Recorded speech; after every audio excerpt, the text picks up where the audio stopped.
ಶಿಡ್ಲಘಟ್ಟ ತಾಲೂಕಿನ ತಲಕಾಯಲ ಬೆಟ್ಟದ ಶ್ರೀ ವೆಂಕಟರಮಣ ಸ್ವಾಮಿ ದೇವಾಲಯದ ಆವರಣದಲ್ಲಿ ಬ್ರಹ್ಮರಥೋತ್ಸವ ಹಿನ್ನೆಲೆಯಲ್ಲಿ ನಡೆದ ದೇವಸ್ಥಾನದ ವ್ಯವಸ್ಥಾಪನಾ ಸಮಿತಿ, ನಾನಾ ಇಲಾಖೆಯ ಅಧಿಕಾರಿಗಳು ಹಾಗೂ ಸುತ್ತಮುತ್ತಲ ಗ್ರಾಮಗಳ ಮುಖಂಡರು ಭಕ್ತರ ಸಭೆಯಲ್ಲಿ ಮಾತನಾಡಿದ ಶಾಸಕ ರವಿಕುಮಾರ್, ಬ್ರಹ್ಮರಥೋತ್ಸವಕ್ಕೆ ಅಂಗಡಿ ಮುಂಗಟ್ಟುಗಳನ್ನು ಹಾಕುವ ಮೊದಲೇ ಮುಖ್ಯ ರಸ್ತೆಯ ಮಧ್ಯದಿಂದ ಎರಡೂ ಬದಿ 20 ಅಡಿ ಬಿಟ್ಟು ಅಂಗಡಿಗಳನ್ನು ಹಾಕುವಂತೆ ಕ್ರಮ ವಹಿಸಲು ಸೂಚಿಸಿದರು.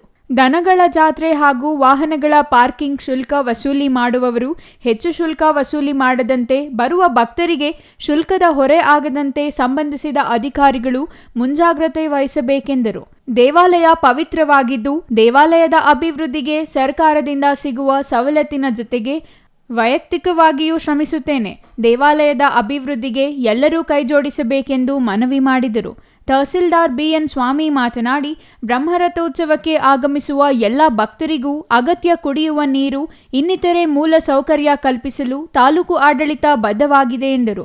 ಬರುವ ಭಕ್ತರಿಗೆ ಅನ್ನದಾಸೋಹ ಹಮ್ಮಿಕೊಳ್ಳಲಿದ್ದು, ಅಂತಹವರು ಕಡ್ಡಾಯವಾಗಿ ಗ್ರಾಮ ಪಂಚಾಯಿತಿಯಿಂದ ಅನುಮತಿ ಪಡೆಯಬೇಕೆಂದು ಸೂಚಿಸಿದರು. ದನಗಳ ಜಾತ್ರೆ ಕುರಿತು ಸರ್ಕಾರದಿಂದ ಯಾವುದೇ ಆದೇಶ ಬಂದಿಲ್ಲ, ಸಮಸ್ಯೆಯೂ ಇಲ್ಲ. ಈ ಬಾರಿ ದನಗಳ ಜಾತ್ರೆ ನಡೆಯಲಿದೆ ಎಂದರು. ದನಗಳ ಜಾತ್ರೆ ಮತ್ತು ವಾಹನಗಳ ಪಾರ್ಕಿಂಗ್ ಶುಲ್ಕ ವಸೂಲಿ ಹರಾಜು ಮಾಡಲಿದ್ದು, ಹರಾಜು ಪಡೆದವರು ಅವರ ಮನಸ್ಸಿಗೆ ಬಂದಷ್ಟು ಶುಲ್ಕವನ್ನು ವಸೂಲಿ ಮಾಡುವಂತಿಲ್ಲ.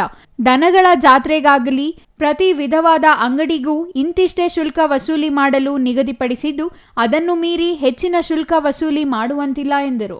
ಇನ್ನು ತಾಲೂಕು ಪಂಚಾಯಿತಿ ಇಒ ಹೇಮಾವತಿ, ಮುಜರಾಯಿ ಇಲಾಖೆ ತಹಸೀಲ್ದಾರ್ ಪೂರ್ಣಿಮಾ, ಬಂಕ್ ಮುನಿಯಪ್ಪ, ತಾದೂರು ರಘು, ರಾಯಪಲ್ಲಿ ಅಶ್ವತ್ಥನಾರಾಯಣ ರೆಡ್ಡಿ, ಮಾದೇನಹಳ್ಳಿ ರವಿ, ಶ್ರೀನಿವಾಸ ರೆಡ್ಡಿ ಇನ್ನೂ ಹಲವರು ಹಾಜರಿದ್ದರು. ಛಾಯಾ ರಮೇಶ್, ಸಿಟಿವಿ ನ್ಯೂಸ್, ಶಿಡ್ಲಘಟ್ಟ.